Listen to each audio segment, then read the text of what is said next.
There is a dawning awareness among parents all across the country about the need for diversity in children's books. And a study that came out not long ago shows that only 30% of books published last year for children and teens featured a primary character who was Black, Indigenous, or otherwise a person of color.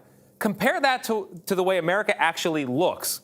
In the last census, 50% are classified as non-white. 50% of the children in America are classified as non-white. Now, children's books have always been described as both a mirror and a window. A mirror because kids need to feel seen in those books, and a window into worlds unlike their own. That's important too. We met up with author and educator Renée Watson at a wonderful bookstore in Queens called Book Culture, and she explained why the windows part is just as important as the mirrors.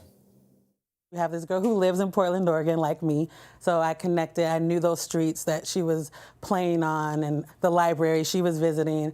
You might say Renée Watson was a lucky young reader, growing up in the same city as one of literature's most famous characters, Beverly Cleary's Ramona. She was this girl who wasn't perfect. She made mistakes. She was a little insecure, so I definitely could relate to her that way. But Watson also felt a hunger for something more, something Ramona could never offer. You can love something and don't even know what you're missing. I didn't know that I needed to read a book where there's a Black protagonist character. Well, kids have more opportunities now to find books about Black characters and other characters of color. That change has been slow and not so steady. The fact that we're seeing the numbers of books go up now is a very good sign. But we've seen that happen before. Katie Horning is director of the Cooperative Children's Book Center at the University of Wisconsin. The group has tracked diversity in children's literature since 1985. The publishing industry is still very white, and it caters mostly to white parents and teachers and librarians and ultimately children. A recent survey of U.S. publishers shows that more than 3 out of 4 people who work in the book industry are white. And that disparity finds its way into the pages of children's books. There have been big gains in representation before, but after a peak in 1997, the number of new children's books with Black characters actually flatlined and then fell to a low in 2013, before quadrupling in recent years, along with big increases for books about all people of color. I'm sure that there are people out there, I know some of them. They're tired of all the counting and all the sensitivity and all the paying attention, and it's, in their view, it's just a kid's book. What's the big deal? I think children's books are a really important part of a good foundation for living in the real world. Books have an impact. It's a great luxury to be able to say this doesn't matter.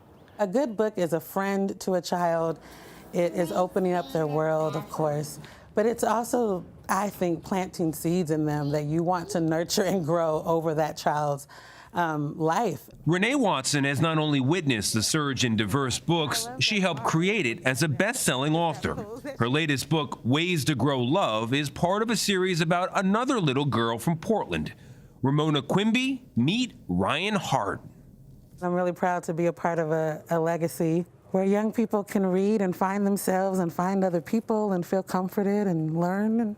Watson says she wrote the books with Black readers in mind, but not only Black readers. We want our young people to be critical thinkers. We want them to be able to put themselves in someone else's shoes. If we have a generation of white students who are either never reading books where they see people of color or are only reading books where they see us through struggle and pain, even the person with the best intentions, who's an ally, they're still going to approach people of color with this eye of pity instead of like, oh, I love that thing too, and I connect with you and your family's like my family's. And to develop that empathy, Watson says parents and teachers need to offer children a wide variety of books and not assume they'll only want to read about kids like them. I think the assumptions of adults do not necessarily match the realities for their children. Yeah, for sure. I also remember being in a signing line. I'm signing books. And I can hear a conversation happening between a white mother and her white daughter. And the daughter wants to purchase the book. She just heard me read from it. Her mother says, well, I don't know. Look at that cover. I don't think you're going to be able to relate to that. Wow. The child says to her mom, well, I can't relate to hobbits either. And the next thing I knew, I'm signing that little girl's book. Gotta love kids. True. They'll tell you the truth. I love that anecdote. And speaking about telling the truth, so on the idea that children's books are a foundation for the real world, I actually used the University of Wisconsin method and counted the characters in Teddy's books. These are books that are basically new. He's only 2. People send us a ton of books. Take a look at the results. So we have about 50 books in circulation in my household. The big stack on the right is books that are about like inanimate objects, talking bears, non-people. The books in the middle have white characters on the page or about white characters. The little teeny pile on the left, just 3 books of the 50, are arguably about characters of color. Did you buy the 3? Or Yeah, were you it's given my the question. 3? Gifts. Gifts. Yeah. And so, I mean, that shows you how you can be presenting to your kid a picture of the world that is not at all like what he will experience when he goes to kindergarten in Brooklyn. It's an important lesson. I also grew up reading those Beverly Cleary books, Judy Blume, and we were talking about Where the Wild Things Are, my favorite book as a child. And I like what Renee said. You don't know what you don't know. You don't know if you're missing out because you've never been presented to with it, or you've never been given the book in school, or it's not been a book that teachers or educators are putting in front of you to read. You're being introduced to other books that are, what you're talking about, books that Definitely don't have something diverse to characters. think about. Yeah.